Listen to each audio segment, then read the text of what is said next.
Good morning. Today we are going to study the chapter number 7 in second lecture.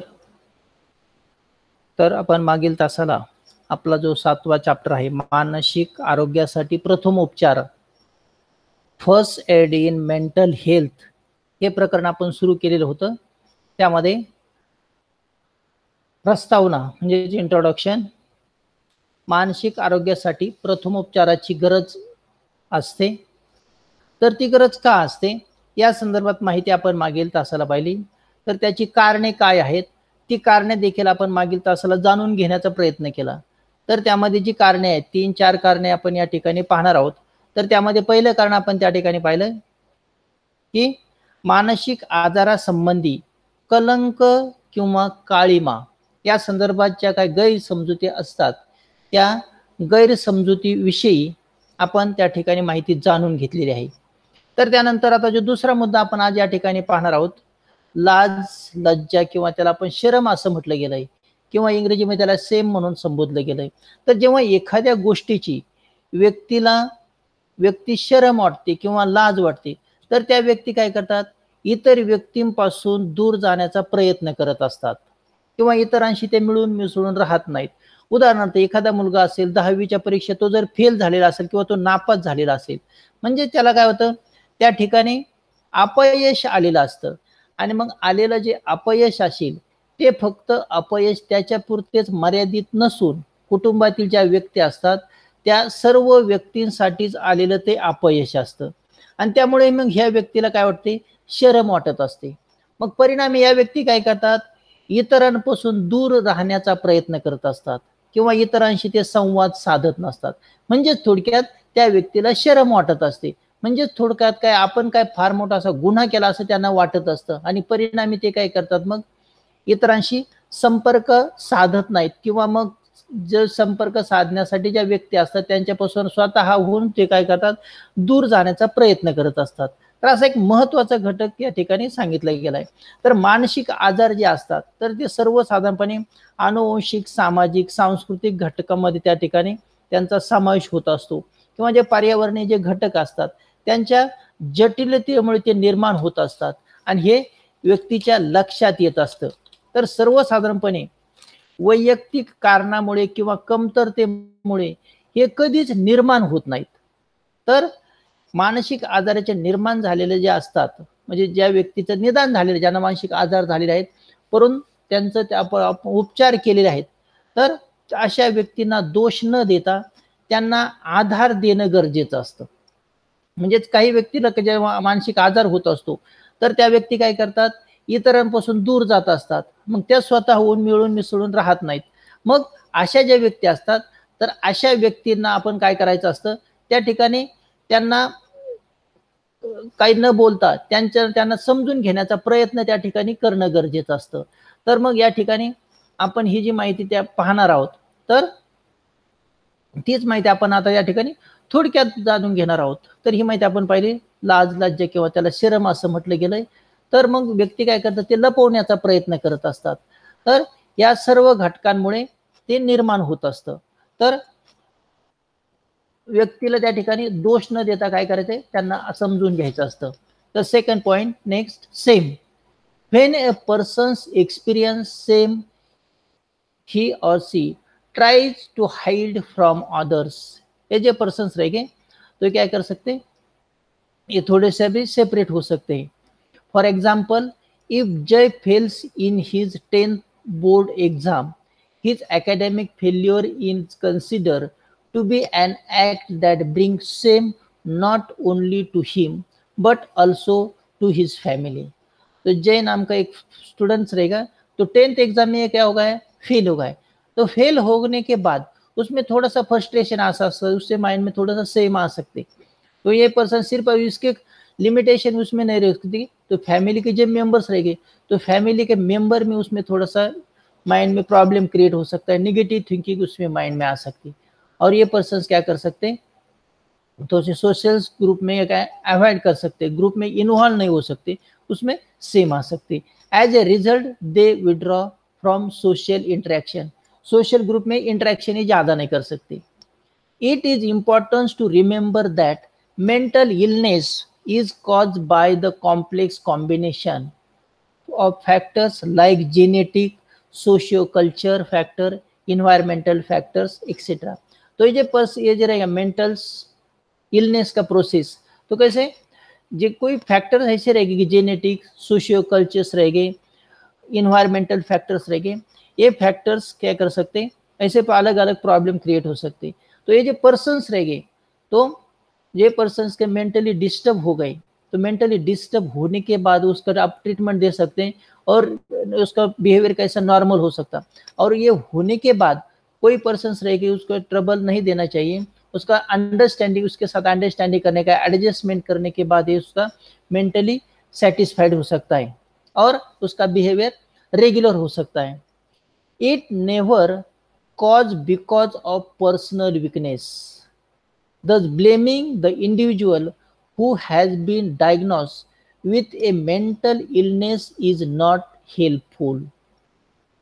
Instead, it will be beneficial to prove support and show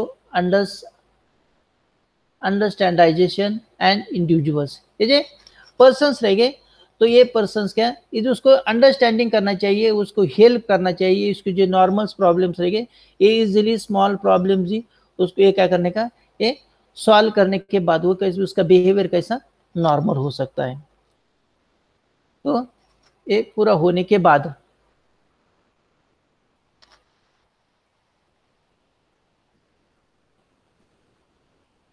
ये normal होने के बाद ये persons अपना behaviour कर सकते। तो इसका ये फर्स्ट पॉइंट पूरा कंप्लीट हो गया।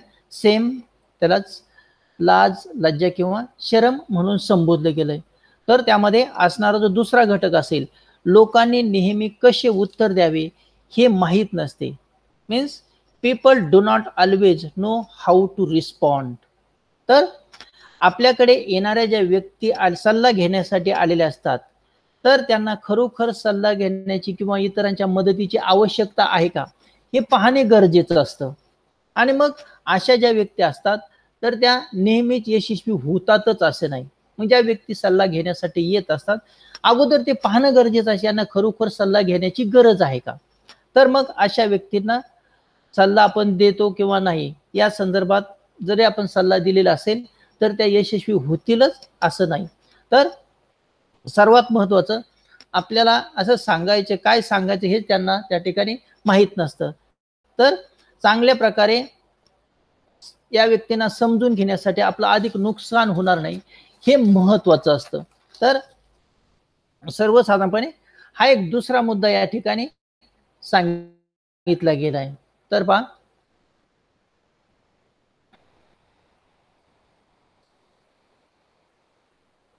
तर आपण या दुसऱ्या मुद्द्याची थोडक्यात त्या ठिकाणी माहिती पाहणार आहोत। तर हीच माहिती आपण काय करणार आहोत,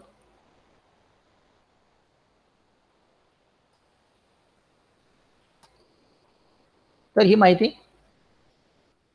त्या ठिकाणी आपण जी पाहत आहोत, तर लोकांना नेहमी कसे उत्तर द्यावे हे माहीत नसते। तर मग आपल्याकडे ज्या सल्ला घेण्यासाठी ज्या व्यक्ती येत असतात किंवा आलेल्या असतात त्यांना खरोखर मदतीची गरज आहे का, तर अशा व्यक्ती नेहमी यशस्वी होतीलच असं नाही। म्हणजेच means people do not always know how to respond. We really want to help our friends who come to us for advice, but we aren't always successful as we do not know exactly what to say. ये जो persons रहेंगे, कोई information लेने के आपके pass आते time उसको really उसको जरूरत है क्या, ये रियली आपको देखना पड़ेगा और उसके बाद सजेशन आप दे सकते हैं और देने के बाद ये सेटिस्फैक्शन हो सकता है, ऐसे 100% ये ट्रू नहीं है।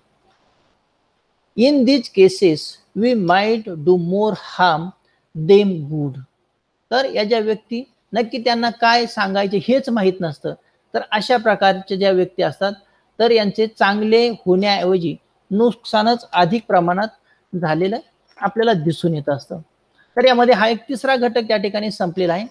त्यानंतर नंबर 4, मानसिक आजारी असलेल्या व्यक्ती नेहमीच मदत घेतीलच असं नाही। तर मग त्या का मदत घेत नाहीत, तर त्याची जी काही कारणे त्या ठिकाणी सांगितली गेली. तर या ज्या व्यक्ती अनेकदा आपण जर निरीक्षण केलं असेल तर या व्यक्ती मानसोपचार तज्ज्ञांकडे जात नाहीत. तर का जात नाहीत, याची सर्वसाधारणपणे पुढील काही कारणे त्या ठिकाणी सांगितली गेलीत. तर त्यामध्ये असणारा पहिला घटक संस्कृती किंवा त्याला कल्चर म्हणून संबोधलं गेलंय. तर आपल्या संस्कृतीमध्ये एखाद्या व्यक्तीचे वर्तन म्हणजे त्यांच्या कुटुंबाचे प्रतिबिंब आहे असा विचार केला जातो. म्हणजे प्रत्येक कुटुंब जे असेल ते एका विशिष्ट संस्कृतीमध्ये ते जन्माला येत असतं आणि त्यांच्यावर विशिष्ट असे संस्कार झाले असतात आणि ते कुटुंबातील प्रत्येक व्यक्तीवर ते काय केले जातात, बिंबवले जातात. म्हणजे त्यांचं ते कुटुंबाचे प्रतिबिंब आहे असा विचार केला जातो. आणि मग मानसिक आजारासंदर्भात या व्यक्तीची एक नकारात्मक भावना झालेली असते. त्यांच्याशी त्याचं नातं जुळलेलं असतं आणि त्यामुळे या व्यक्ती काय करतात, त्या मानसोपचार तज्ज्ञांकडे जात नाहीत. मग त्यामुळे या ज्या व्यक्तीच्या ज्या भावना असतात, त्या व्यक्तीच्या भावना एखाद्या व्यक्तीला व्यावसायिक मानसिक तज्ञांची मदत घेण्यासाठी त्या नकारात्मक विचार त्यांच्या मनात येत असतात आणि एकूणच त्यांच्या सामाजिक दर्जास धक्का पोहोचणार असतो आणि त्यामुळे या व्यक्ती काय होतात, मग त्या व्यक्ती त्यांच्याकडे जाण्याचे टाळण्याचा प्रयत्न करत असतात. तर मग एकूणच हे जे दोन कारण असतात, त्या दोन कारणामुळे व्यक्ती काय करतात, मानसोपचाराकडे जाण्याचा त्या ठिकाणी टाळण्याचा प्रयत्न करत असतात. तर next number 4, people with mental illness do not always seek help. It is seen that very often people with mental illness will not go to mental health professional for treatment. तो ये जो पर्सन्स रहेंगे जो mentally disturb हो गए, तो mentally disturb होने वाले जो पर्सन्स रहेंगे, तो ये काउंसलिंग साइकोलॉजिस्ट के पास नहीं तो मेंटल जो प्रोफेशनल डॉक्टर्स रहेंगे मेंटल हेल्थ के, तो ये प्रोफेशनल डॉक्टर के पास ये नहीं जा सकते. उसका रीजंस अलग अलग हो सकता है. Some of the reasons are as follow. Number वो कल्चर. एक कल्चर में क्या हो सकता है, हर एक फैमिली के अलग अलग कल्चर हो सकता है. कैलोरी के उसके ट्रेडिशंस रूल्स रेगुलेशन ये फॉलो कर सकते हैं. तो फर्स्ट जो रहेगा culture, in our cultures behaviour of an individual is consider to be reflection of one's family. अपना फैमिली का इतना रिफ्लेक्ट हो सकते हैं कि दूसरे कोई भी एक्सेप्ट नहीं कर सकते. इसलिए ये मेंटल ट्रीटमेंट देने वाले जो पर्सन्स रहेंगे ये ट्रीटमेंट लेने के लिए नहीं जा सकते. ये फर्स्ट रीजंस रहेगा. The stigma attach to mental illness prevents individual from seeking professional help as it might hurt the reputation of the failure. ये जो सेकंड पॉइंट्स रहेगा तो उसका ऊपर जो इफेक्ट हो सकता है, ये इफेक्ट होने के बाद ये पर्सन्स क्या कर सकते, ये डॉक्टर के पास नहीं जा सकते. और डॉक्टर के पास नहीं जाते टाइम वो मेंटल जो पर्सन डिस्टर्ब हो गए, उसकी intensity step by step improve हो सकती और इंप्रूव होने के बाद ये टोटली कैसे डिप्रेस हो सकते और अलग अलग डिसऑर्डर्स उसमें प्रोड्यूस हो सकते. इसलिए मेंटली ट्रीटमेंट की जरूरत ये पर्सन्स को होना चाहिए. इसलिए अपने टेम्पररी थोड़े से केयर ले सकते हैं. तो नेक्स्ट जे न्यू पॉइंट्स रहेगा, तर जो पुढचा दुसरा घटक त्यामध्ये आहे, मोठ्या ज्या व्यक्ती असतात तर त्या मोठ्या व्यक्तींचा सल्ला त्या ठिकाणी घेणं गरजेचं असतं. Advice from elders. तर कुटुंबातील ज्या व्यक्ती असतात किंवा आपल्या जे नातेवाईक असतात, अशा व्यक्ती ज्या असतात या सर्व व्यक्तींचा आपण त्या ठिकाणी सल्ला घेणं गरजेचं असतं. आणि मग मानसोपचाराच्या संदर्भात हा सल्ला आपण घेतलेला असेल तर आपलं मानसिक स्वास्थ्य उत्तम राहण्यास मदत होत असते. म्हणजे अनेक पद्धतीने या व्यक्ती आपल्याला काय करतात, सल्ला देण्याचा प्रयत्न करत असतात. आणि ह्या ज्या व्यक्ती असतात तर यांच्याकडे पुष्कळचे ज्ञान असतं, ते आपल्याला मार्गदर्शन करत असतात. आणि मग या सल्ला मार्गदर्शनाने आपलं मानसिक स्वास्थ्य उत्तम राहण्यास मदत होत असतं. मग घरातील ज्या व्यक्ती असतात, आपल्याला ज्या समस्या आलेल्या असतात त्या समस्या सोडवण्यासाठी सर्वात प्रथम आपण काय करतो, आपल्या येणाऱ्या समस्या आपण स्वतः सोडवण्याचा प्रयत्न करत असतो. परंतु आपल्या येणाऱ्या समस्या आपण स्वतः सोडवल्यावर आपण आनंदी होत असतो किंवा उत्साही होत असतो. अशा वेळेस मनावर कुठलाही ताण येत नाही. परंतु समस्या निर्माण झाली आणि आपण ती सोडवण्याचा जर प्रयत्न केला आणि ती समस्या सुटली नाही, तर आपल्या मनावर ताण येत असतो. आणि म्हणून मग अशा प्रसंगी काय करायचंय, ज्या ज्येष्ठ व्यक्ती असतील किंवा ज्या अनुभवी व्यक्ती असतील, अशा व्यक्तींचा सल्ला आपण घेणं गरजेचं असतं. त्यांचं मार्गदर्शन आपण घेणं गरजेचं असतं. आणि मग त्यांचा सल्ला आणि मार्गदर्शन घेतल्यानंतर आपल्याला ज्या समस्या येत असतात, त्या समस्या सोडवण्यासाठी मदत होत असते. तर अशा प्रकारे तज्ञ व्यक्तींचा सल्ला त्या ठिकाणी घेणं गरजेचं असतं. आणि अशा व्यक्तीचा सल्ला घेत असताना आपण त्यांच्यावर विश्वास ठेवणं गरजेचं असतं. आणि मग मोठ्या ज्या व्यक्ती असतात आपल्याला काय करतात, त्या सल्ला देतात, मार्गदर्शन करीत असतात, की एकूणच आपला जो मानसिक आजार आपल्याला झालेला आहे, तो बरा होण्यास किंवा त्यावर उपचार करण्यास आपल्याला मदत होत असते. आणि मग त्यांना तेव्हा तात्पुरत्या स्वरूपात जे बरं वाटतं. आणि एकूणच या ज्या व्यक्ती असतात, त्या मनोचिकित्सकाकडे जाण्याचं टाळत असतात. म्हणजे असे जे वेगवेगळे कारण असतात, तर त्या वेगवेगळ्या कारणामुळे या ज्या व्यक्ती काय करतात, मानसोपचार तज्ञांकडे जाण्याचा ते टाळण्याचा प्रयत्न करत असतात.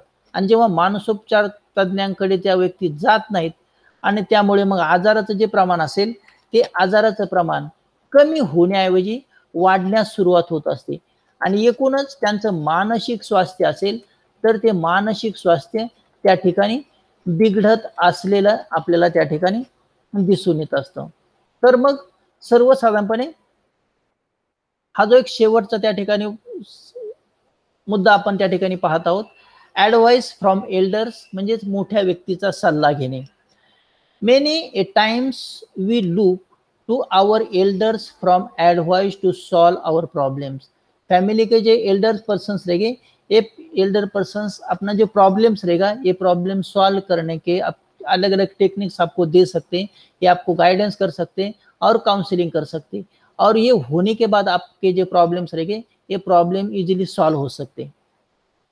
People might incorrectly believe that advice and guidance of elders alone will be sufficient to cure mental illness and do not feel the need to go to mental health professional. तो ये जो प्रॉब्लम्स रहेंगे, ये problems अपने family के जो elder persons रहेंगे, ये आपको सजेशन दे सकते, गाइडेंस कर सकते और ये होने के बाद आपका प्रॉब्लम सॉल्व हो सकता. तो ऐसा होने के बाद, प्रॉब्लम सॉल्व होने के बाद ये जो पर्सन्स रहेंगे, तो ये पर्सन टेम्पररी उसको सेटिस्फैक्शन मिल सकता है. और एक जो फिलोसोफर्स रहेंगे, साइंटिस्ट रहेंगे, ये साइंटिस्ट के ऊपर साइंटिस्ट के पास नहीं जा सकते और ट्रीटमेंट नहीं ले सकते. तो ऐसे अलग अलग कॉजेस रहेंगे, ये पूरे पर्सन्स रहेंगे, ये काउंसलर अभी रहेंगे साइंटिस्ट के पास और फिलोसॉफर के पास नाही जा सकते. तर आपण मोठ्यांचा सल्ला घेणे हा जो घटक आपण त्या ठिकाणी पाहत आहोत. तर कुटुंबातील या व्यक्ती काय करतात, सल्ला देण्याचा प्रयत्न, ज्या प्रौढ व्यक्ती असतात, अनुभवी व्यक्ती, त्या काय करतात, सल्ला देतात आणि मानसिक स्वास्थ्य तात्पुरत्या स्वरूपात ते सुधारत असतं. आणि मग मानसिक स्वास्थ्य सुधारलं किंवा आपल्याला आता गरज वाटत नाही, आपल्याला आता बरं वाटत आहे, असे जेव्हा आपण म्हणत असतो आणि त्यामुळे या व्यक्ती काय करतात, मानसोपचार तज्ञांकडे जाण्याचं ते काय करतात, टाळत असतात. आणि एकूणच मग किती आपण आता 2-3 कारण त्या ठिकाणी आपण पाहिलेले असतात. तर त्यामध्ये मग या व्यक्ती काय करतात, आपण सुरुवातीलाच पाहिलं, की या व्यक्ती त्या ठिकाणी जात का नाहीत, तर मानसिक आजारासंबंधी कलंक किंवा काळेमाया संदर्भात काही गैरसमजुती असतात.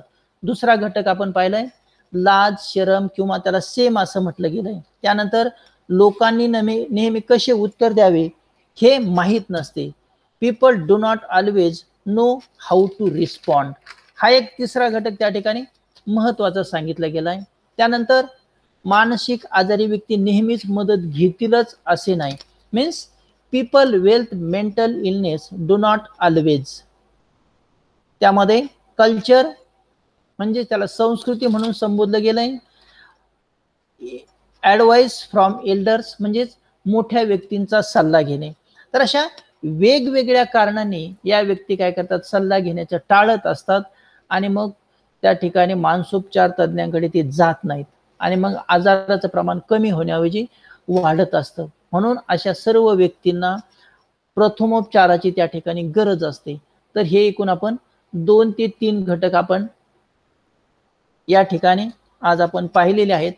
तर जो राहिलेला भाग असेल तर तो राहिलेला भाग आपण काय करणार आहोत, पुढील लेक्चरला त्या ठिकाणी पाहणार आहोत. परंतु आतापर्यंत आपण जे घटक पाहिलेत कोणते, मानसिक आरोग्यासाठी प्रथमोपचाराची गरज, तर त्यामध्ये सेम किंवा त्याला शरम असं म्हटलं गेलंय. लोकांसाठी नेहमी कशी उत्तर द्यावे हे माहित नसते.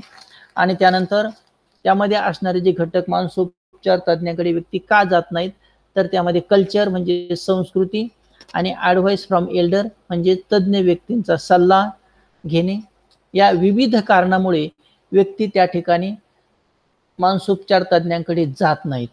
तर आज आपण या ठिकाणी थांबत आहोत. राहिलेला भाग आपण पुढील लेक्चरला पाहणार आहोत. तर त्यानंतर पुढचा घटक त्या ठिकाणी आपण सुरू करणार आहोत.